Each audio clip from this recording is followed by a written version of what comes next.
வணக்கம். இன்றைக்கி பதியில் வந்து நம்ம கொத்து பரோட்டா பார்க்க போகிறோம் ஹோட்டல் ஸ்டைலில். இப்போ இது ஒரு 6-7 பரோட்டா இருக்கும். இந்த மாதிரி பிச்சு போட்டு வச்சுருக்கிறேன். இப்போ அடுப்பில் ஒரு 2 கரண்டி அளவுக்கு எண்ணெய் ஊற்றிருக்கிறேன். இந்த எண்ணெய் காயட்டும். எண்ணெய் காஞ்ச உடனே ஒரு பெரிய வெங்காயம் பொடியாக நறுக்கி வச்சுருக்கிறேன். இதை சேர்த்துக்கலாம். இது கூட ஒரு 4 கருவேப்பிலை இதை போட்டுக்கலாம். போட்டுட்டு இதை நல்லா வதக்கிக்கலாம்.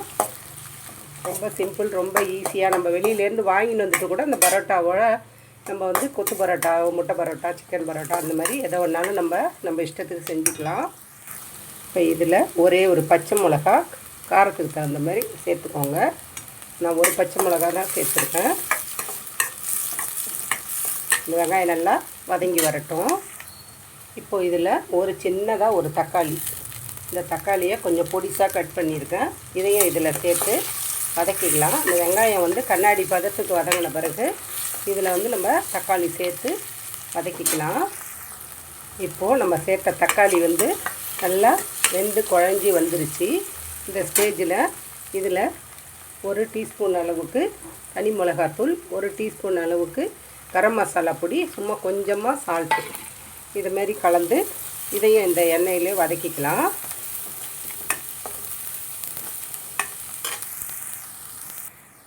இப்போ வந்து நம்ம வெஜ்ஜி சால்னா, கெட்டி சால்னா நம்ம வீடியோவில் போட்டிருக்குறோம் நம்ம சேனலில்.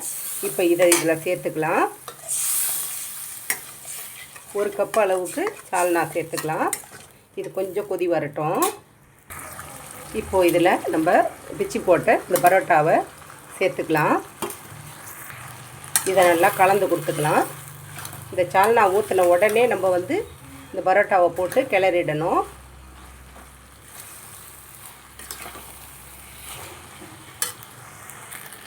இப்போது இதை நல்லா கலந்து விட்டுட்டு ஒரு 1/2 டேபிள் ஸ்பூன் அளவுக்கு மிளகுத்தூள் தூவிக்கலாம்.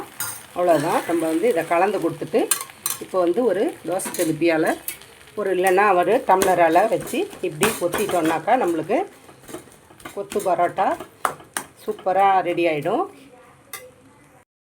அவ்வளோதான், நம்மளுடைய கொத்து பரோட்டா ரெடி ஆகிடுச்சு. இப்போ இதில் நம்ம மல்லித்தழையை தூவிட்டு சர்வ் பண்ணிக்கலாம். சூப்பராக சிம்பிளாக வந்து கொத்து பரோட்டா ரெடி ஆகிடுச்சு. கண்டிப்பாக இந்த பதிவு உங்களுக்கு பிடிச்சிருக்குன்னு நினைக்கிறேன். பிடிச்சிருந்துச்சின்னா லைக் பண்ணுங்கள், ஷேர் பண்ணுங்கள்.